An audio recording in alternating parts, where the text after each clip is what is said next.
মই আজি আপোনালোকক দেখুৱাম আমাৰ গাঁৱৰ ভকত সমাজে কেনেকৈ উপৰি পূৰ্বপুৰুষক চুকত দিয়া অৰ্থাৎ মৃত্যুক পুনাই। নমস্কাৰ, মই চিদেৱজ্যোতিয়ে পুনৰ অন্য এটি ভিডিঅ'লৈ আপোনালোকক সকলোকে স্বাগতম জনাইছোঁ। যিহেতু মই আজি ওলালোঁ মোৰ লগৰ এজন ঘৰলৈ বুলি, তেখেতৰ দেউতাকৰ ছমহীয়া পাতিছে, গতিকে মোক নিমন্ত্ৰণ দিছিল ভকতৰ ৰাধনি কৰিবলৈ। আপোনালোকে সকলোৱে জানেই, ৰাধনি কৰিব হ'লে শৰণ ভোজন ল'ব লাগে, ৰাধনি সোমাব লাগে, তেতিয়াহে এই কৰ্ম কৰিব পৰা যায়। মই নিজৰ কামত ওলাই গৈছিলোঁ, পাহৰিয়ে গৈছিলোঁ বন্ধুজনৰ ঘৰত যে কৰ্মভাগী আজি আছিল বুলি। মোক ফোন কৰি সুধিছিল আহিছানে বুলি। মই ক'লোঁ আজি আছিল নেকি? তেখেতে ক'লে আজি বুলি। মই নিজৰ কৰ্ম সামৰি লৰালৰিকৈ আহিলোঁ। এইখিনিতে মই আপোনালোকক কথা এষাৰি কওঁ, ধন টকা পইচা সকলো সময়তে মাত নামাতে। কাৰণ মই এই সমাজখনৰ লগত সদায় থাকিব লাগিব আৰু সমাজখনে বিচাৰিলে আমিবোৰ সদায় যাব লাগিব। মই নোৱাৰোঁ বুলি যদি কওঁ, সঁচাই কথাটো আচলতে বহুত বেয়া হ'ব, কাৰণ মোকো এদিন সেই সমাজখন প্ৰয়োজন হ'ব। গতিকে এনেকুৱা অনুষ্ঠানত আপোনালোকক মাতিলে যাবলৈ একেবাৰেই নাপাহৰিব।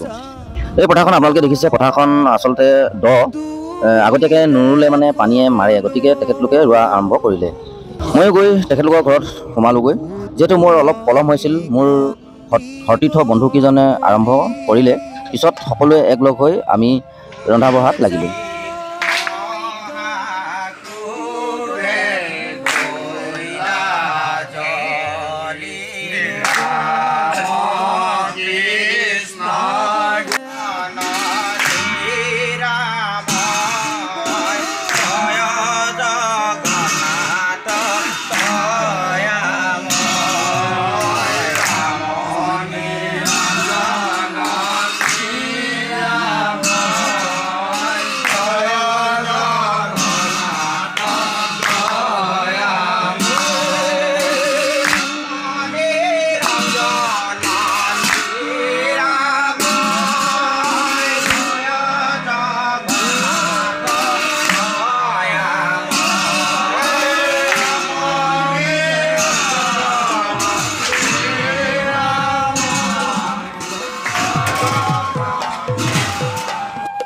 এই আপোনালোকে দেখিছে, ভকতক এমুঠি খুৱাবৰ বাবে আমি সকলোৱে একলগ হৈ ৰন্ধা বঢ়াত লাগিলোঁ। সেইফালে আপোনালোকে দেখিছে, এই ককাইদেউ আমাৰ মেইন ৰান্ধনি। আমি সকলোৱে মিলি ৰন্ধা বঢ়াত লাগিছোঁ। ইয়াত যেতিয়া পুথি পঢ়ি আছিল, এইফালে ইমান সুন্দৰকৈ পাঠ কৰি আছে, সকলো ভকত সমাজক আচলতে বুজাইছে। শুনিলে কিন্তু সঁচাই শুনি থাকিবৰ মন গৈছে।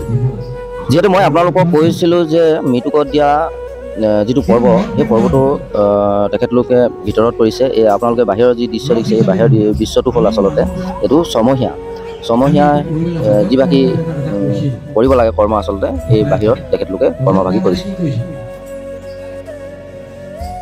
বুঢ়ীজনী গৈ কিনে ক'লে যে প্ৰভু, মোৰ ছোৱালীজনী মই নাতিনী এজনী মই উপাৰ্জন খোৱা নাই, এই মিঠাই খাই ইমান ভাল পায়, তুমি পৰামৰ্শ দিলেই এৰে।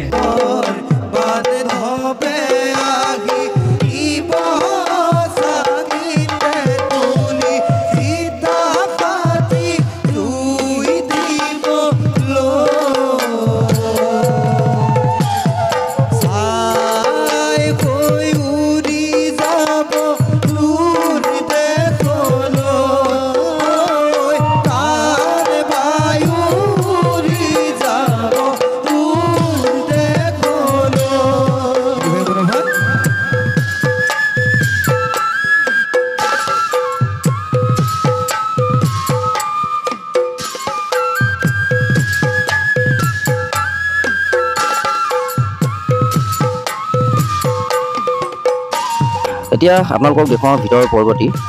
ইয়াত দেখিছে, যিটো আচলতে মৃত্যুকত দিয়া, তাত আপোনালোকে প্ৰত্যক্ষ কৰিছে যে 3খন আসন পাৰি ৰাখিছে। 2খন আসনত তেখেতলোকে গামোচা দি ৰাখিছে আৰু এখন আসনত সাধু বহিছে।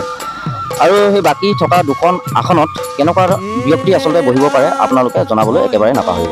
ইতিমধ্যে যি আমি বাহিৰত পৰ্বতীৰ কাৰণে ৰন্ধা বঢ়া কৰিছিলোঁ, শেষ হোৱাৰ পিছত ভকত বৈষ্ণৱসকলক বহুৱাই এমুঠি খাবলৈ তেখেতলোকক আগবঢ়াই দিলোঁ। ভকত বৈষ্ণৱসকলে খাই শেষ হোৱাৰ পাছত গাঁৱৰ জ্ঞাতিসকলে আহি এয়া দেখিছে আপোনালোকে, তেখেতলোকেও খাবলৈ বহিছে। এয়াই হৈছে আমাৰ গাঁৱৰ নীতি নিয়ম আৰু পৰিৱেশ। আপোনালোকে এই চুকত বহি থকা ককাই দুজন নিশ্চয় দেখিছে। এই ককাই দুজন আমাৰ একে লগতে আমি সকলোৱে মিলি ৰান্ধনি কৰোঁ।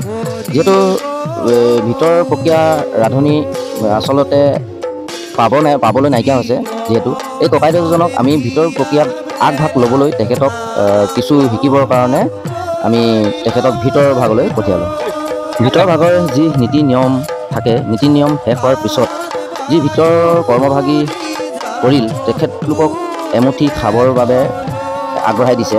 সেই খোৱাৰ ভিডিঅ'টোৱে আপোনালোকক অকণমান দেখুৱাবলৈ চেষ্টা কৰিলোঁ।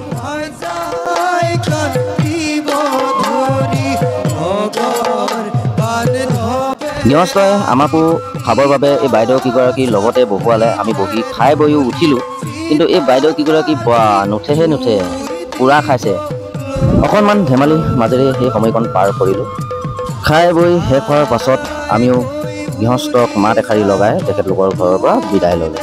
আজিলৈ আপোনালোকক ইমানেই দেখুৱালোঁ। পুনৰ অন্য এটি ভিডিঅ'ত লগ পোৱাৰ প্ৰতিশ্ৰুতিৰে আজিলৈ সামৰিছোঁ। আপোনালোকে ভালে থাকক, কুশলে থাকক। Tata, bye bye.